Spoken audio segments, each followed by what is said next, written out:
Hey everybody, welcome back to part 3 of my Ducati Monster build. For those of you guys who haven't seen part 1 or part 2, in front of me is my 2008 Ducati Monster S2R 1000, and in this video series I'm going to be tearing her apart, in which we're already about halfway there, and pretty much building her back up from ground up. Just cleared off the table behind me, and now the bike is up on both stands, the front triple tree stand as well as a rear stand. So the goal of this video will be to get the frame and engine on the table and probably the frame off the engine. So without any further ado, let's get started on tearing the rest of this bike down.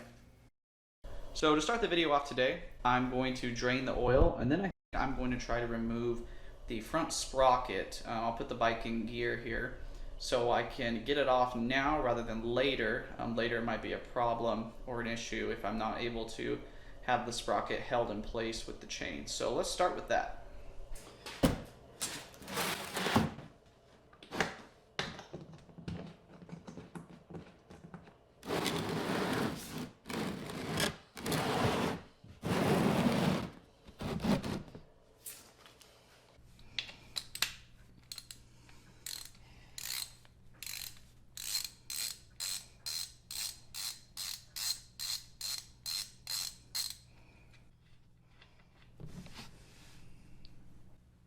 Alright, so I grabbed a flashlight so you guys could see this. This is a magnetic oil drain plug I bought for the bike a little bit back. And yeah, we look like we have some metal shards here on the end. It does look a little silver and metallic-y. Let me give it a quick wipe off and we'll see how bad. Yeah, it looks like grease and sort of a weird muck nastiness there. It's not too great. There's the clear metal end. I'm glad I definitely bought one of these. I try to buy these for all of my vehicles to keep the metal shards out of the moving components of the engine. But now that's nice and cleaned up. That was definitely really bad. I don't know if you guys can see that on the rag, but good thing we're rebuilding this engine. Let's drain that sucker out.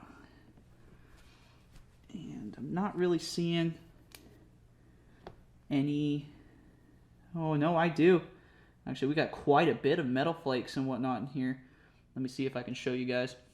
All along in there, all of those are flakes that are coming out of the oil filter here. Not good at all.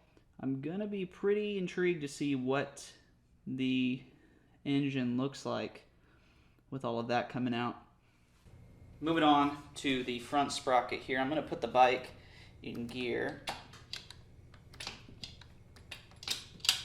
There we go. That way it won't move.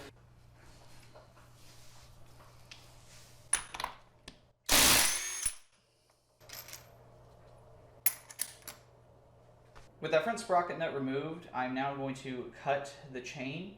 And unfortunately, the reason I have to cut is because a Ducati single-sided swing arm, unlike a conventional swing arm, isn't able to have a chain removed by any means really other than cutting it. As you can see, my master link has been replaced already once before because I used this chain and it had to take the rear sprocket and a couple of things off prior, but I'm going to cut that master link again right now.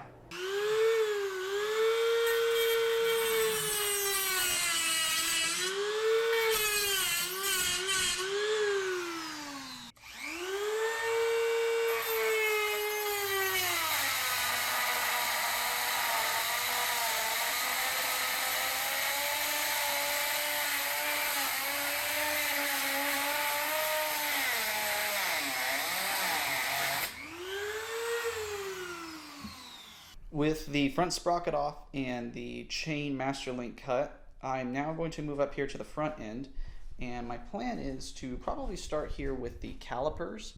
I'm going to remove each of the front calipers after I drain the brake fluid from them, and then I'll move on probably here to the yoke, and I'll be removing the forks as well as taking the wheel and everything off. While I don't mind getting oil all over my hands, brake fluid is kind of another story, so I threw on some gloves. I'm going to start with draining the brake calipers here of brake fluid. I took the reservoir cap off so I could also clean out the brake reservoir once that time comes. And I'm just doing a really traditional style here, just Powerade bottle with a hole cut in the top. I'm just going to simply drain all the fluid I can out of the system before I take the line off. Here we go. And this one's going to be a little bit more fun to try to get the fluid out. There we go. A nice empty sound.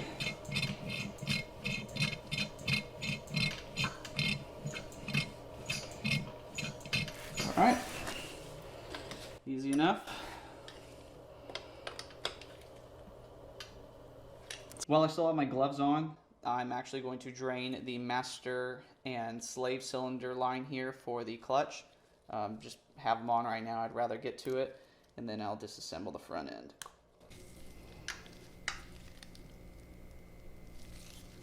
There we go. We're open. And let's push all that fluid out. Restrain from making a big old mess here.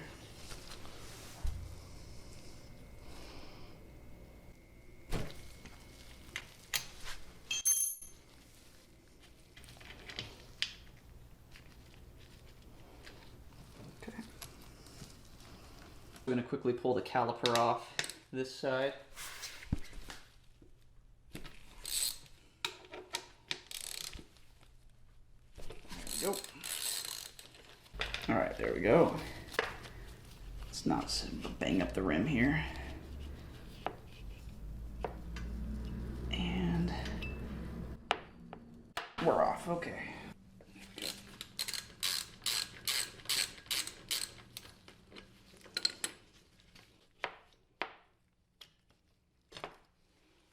Okay.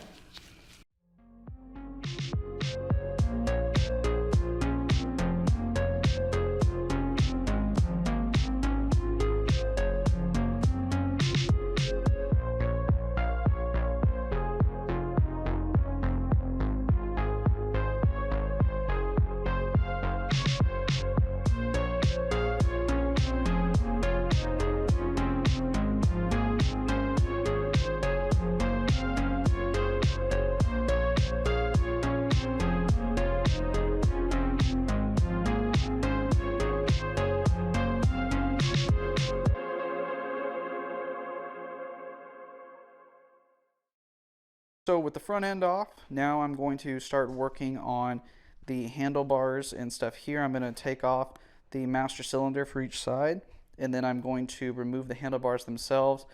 At that point, I will probably put the oil plug back in and get the engine jack underneath it so I can take off the triple tree here.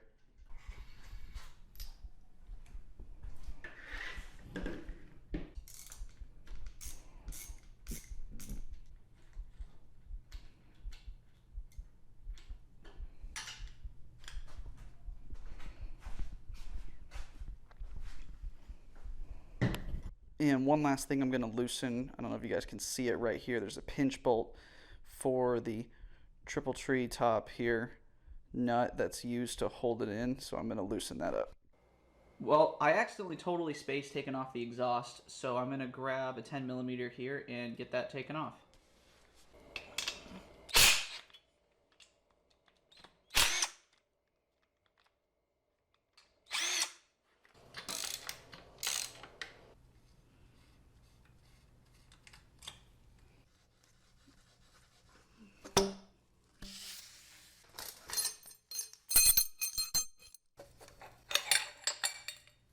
Alright, now with the exhaust removed, we can fit the engine jack underneath here and jack her on up.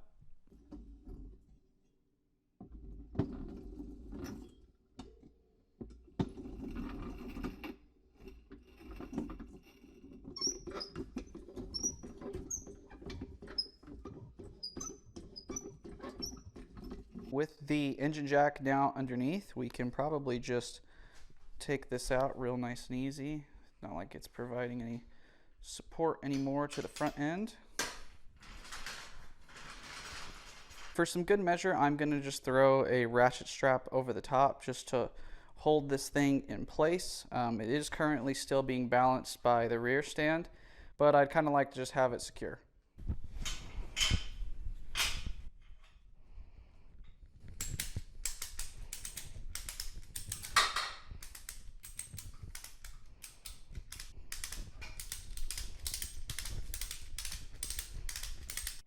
All right, that looks pretty secure now. The rear wheel is up off the ground.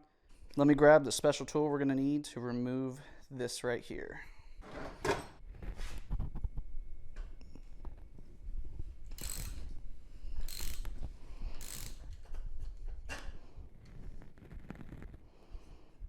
In hopes that there's not a bunch of ball bearings here, we're gonna go slow.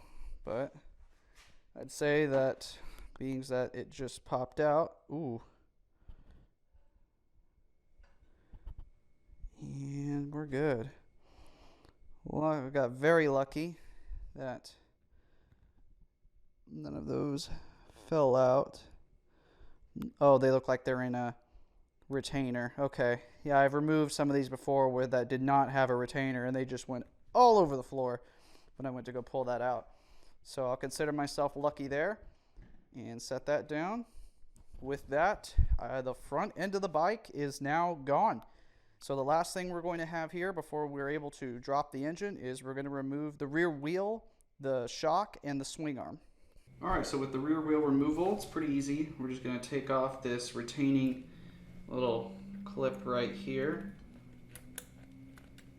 And then I have a special deal right here. It's from Speedy Moto. It is for removing the rear nut on both sides.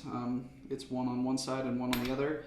Not exactly sure of the measurements, but I'm really happy about it. There we go. All right, and with that, we have our nut. Looks like a washer and then a spacer. There's our rear wheel. Let's go put this somewhere safe.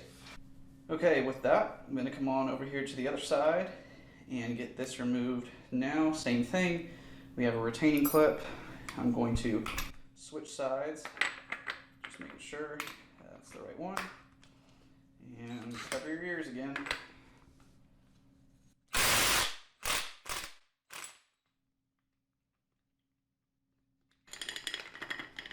Alrighty. And there's our chain. Okay, and with that, we can also now take off our rear sprocket.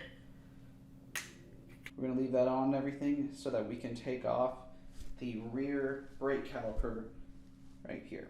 Everything to disconnect down here should be pretty easy. It looks like we have a speedometer sensor right here on the back, and then we have just these two Allen screws holding on our rear brake caliper that's coincidentally mounted upside down like I'm having to sit right now. There's one. There's two. And with that, this should just slide right off. And it looks like we had spacers on the back side. Probably an important thing to remember. But for now, I'm just going to leave this dangling as is. I don't know if you guys can see, I'll point you up here. The brake line and the speedometer line run up underneath the rear swing arm via these little clips. I'm going to take the rear rotor off the other side, and we have one more thing to remove before we can get both of these free. So with a quick switch over to this side, you will now meet the bane of my existence, which is this right here. I personally hate these things. Not that they're poor design, not that I'm smart enough to be an engineer, but simply because I have such a tough time getting them off and putting them back on. This snap ring, especially for this bike, is a real pain. I've had to buy 3 different sets of snap ring pliers to finally find one that is able to open this snap ring up enough so I could get it off. So enjoy watching me struggle. This might take a minute.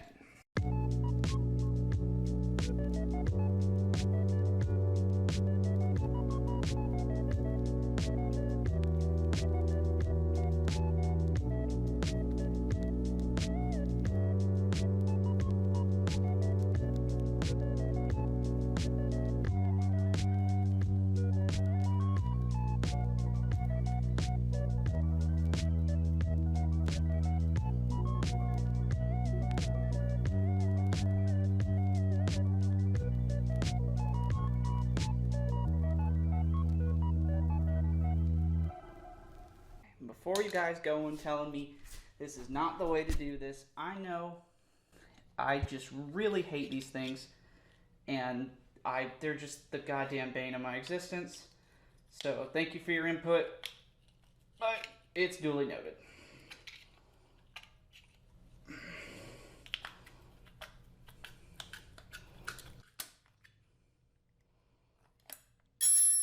There, got it. Okay, now we have a washer behind that with singular plate. All that went on for our rear caliper. And now we have access to the hub as well as freedom to move the rear brake line and speedometer sensor out of the way. Last thing we're going to do before we move on to the shock and the rest of the swing arms to detach it, we're going to knock out this hub, but first we have to loosen these tension bolts right here. So now that these are nice and loosened up, just going to take a quick little mallet.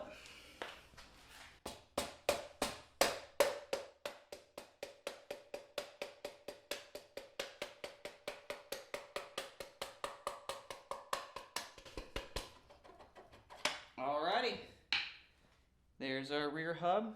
As you can see, has a couple notches here on the outsides for a spanner wrench to adjust the chain. It's not necessarily centered right here in the middle, so moving it will pull it closer and farther for your chain slack. Finally getting on to the rear shock now. We have two spanner nuts, I guess is what you would call them. One is a retaining one, and then one is the actual one for adjustment on the rear shock preload. Luckily, I have an adjustable spanner wrench with me, but I would not dare to try to do this without many of the components in here removed. Unfortunately, there is not a lot of space back here, and this is not the exact right size. The retaining clip is the easy one to get off. Once you knock it loose, it just spins all the way up here on its own.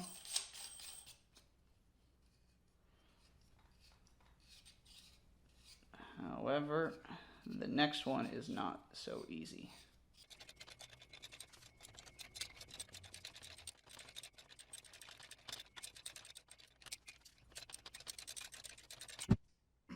All right, I think I'm going to call it good there.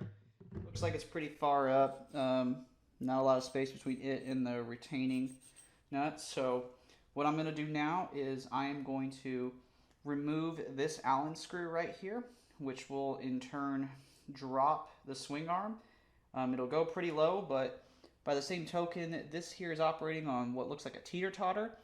The ride height linkage that's up here just a little bit on the other side of the swing arm that you guys can see is going to shoot up, and I'm going to have to counterbalance it as I'm removing the shock. I'm just going to lean the shock backwards.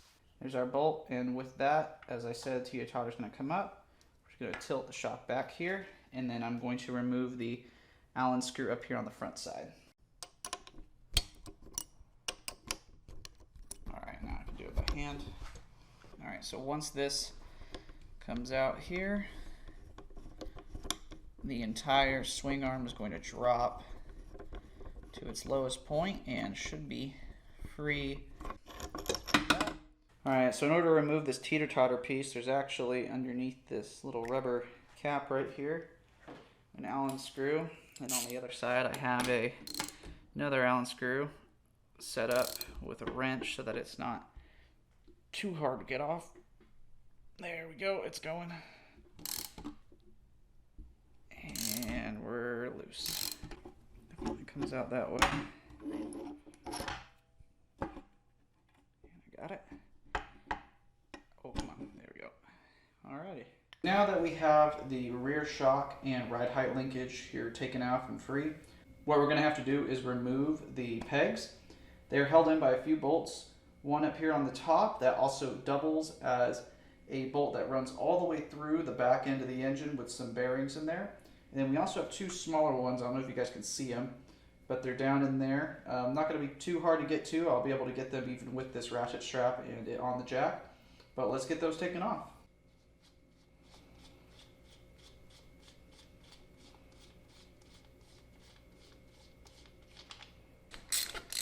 Alright, there's one.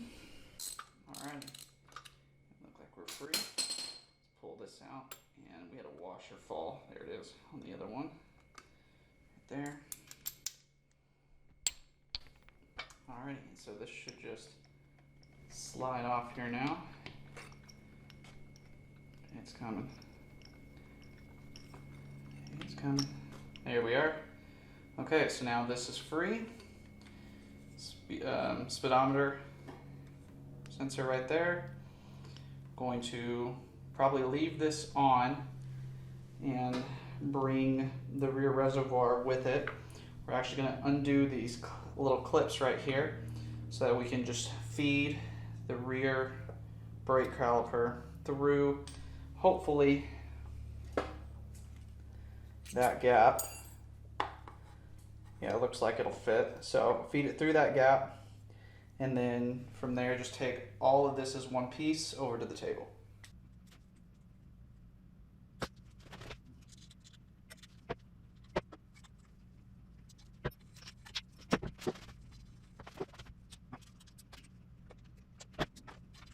For the left side here, it's going to be pretty much the same process. I'm going to remove this screw, which will free up the piece that runs through the engine and be able to release the swing arm. Then I'm going to remove these two down here to free up the peg, and I'm also going to get rid of the kickstand while I'm down here, as well as the shift linkage here.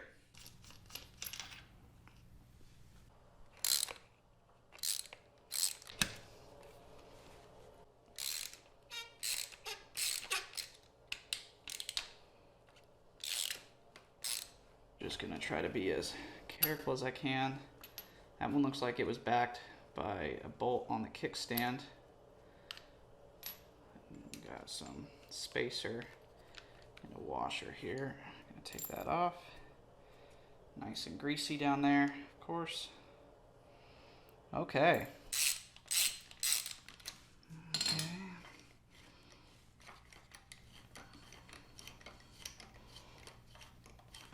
And there's the kickstand. With all of that complete, look like we have looks like a C-clip or some sort of retaining clip here that I'm gonna have to peel off first. I bent the hell out of this C-clip looking thing here, taking it off.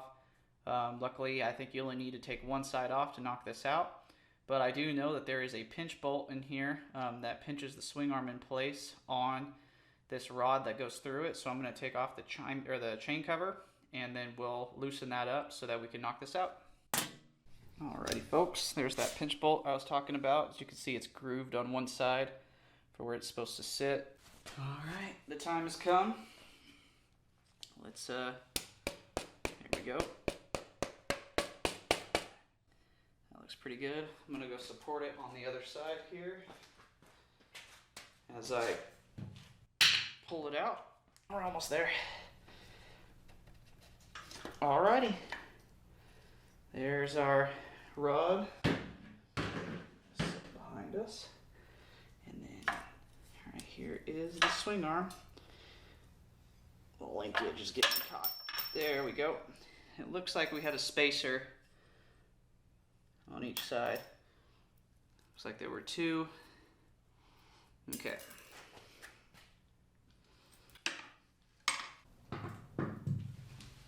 Really quick before we get back to the frame and the engine, I'm going to remove the rear shock and ride height linkage. Kind of a weird thing.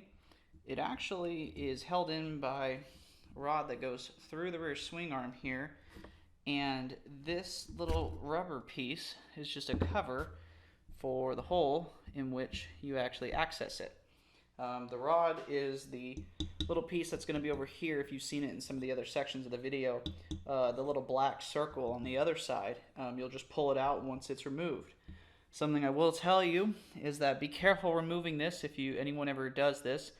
The screw will come out, and the inside of this is hollow pretty much all the way through. So if you drop it in there, you're going to be shaking your screw in a can for a while trying to get that sucker out.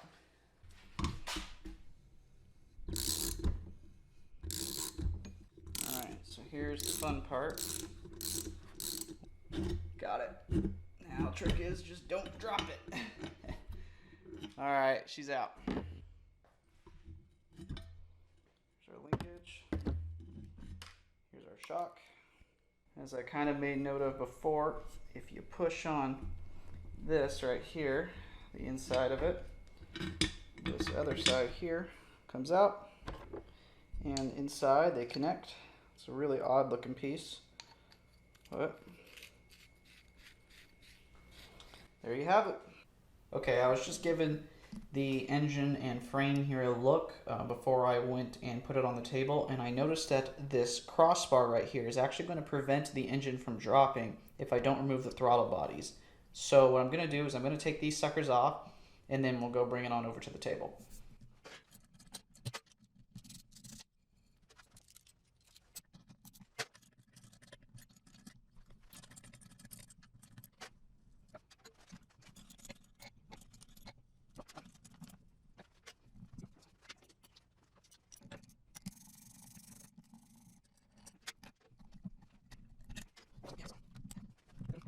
As you guys can see, we're finally down to just the frame and the engine. I'm going to undo the ratchet straps to get it up on the table, but first I gotta clear this off, so let's get that done. The simple fact that I don't necessarily trust that that white table is gonna be able to hold up the weight of the engine plus the frame, I'm probably going to put it on another table I brought out here.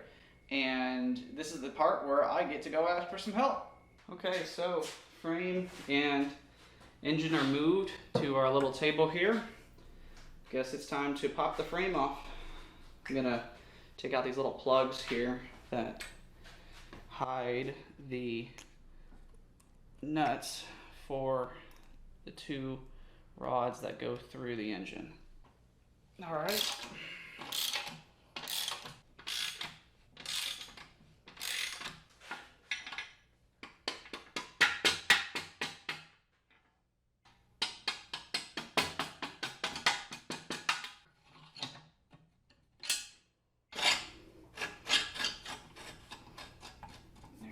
Number 2. Okay.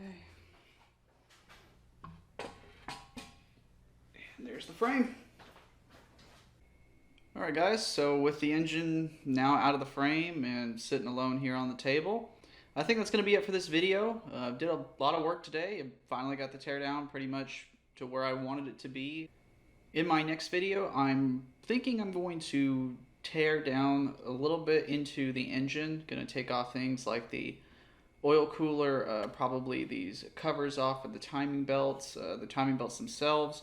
I'm gonna pull off the clutch cover as well. I want to get in here and check this out. I need to take off the slave cylinder for the clutch, and maybe a couple of other things like the starter. I don't think I'm going to actually tear into the engine just yet. I'm still gonna wait on that. But I've got a couple ideas of what I think I'm going to do, at least for like the second half of the next video. So I hope you guys enjoyed the video. Please leave a like if you guys liked it. Subscribe if you want to stay updated on this build series. Again, I release videos every Sunday, being that there is work to be done on the bike. And feel free to leave a comment in the comment section below of what you guys would like to see, how you think the videos are, and anything else that you might want me to go over. I'll see you guys next time.